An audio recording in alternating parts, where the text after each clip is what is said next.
God bless you wherever you are. I want to appreciate the work of the community health promoters.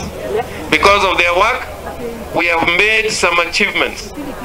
For example, in the area of reduction of the disease burden in siaya, the community health promoters has enabled us reduce the disease burden from 33% to 19%. Because of you, because malaria is not so easy to deal with, it's a killer. You have also enabled through care and visitation and counseling reduction of mother to child transmission of HIV. In immunization, increase in immunization coverage.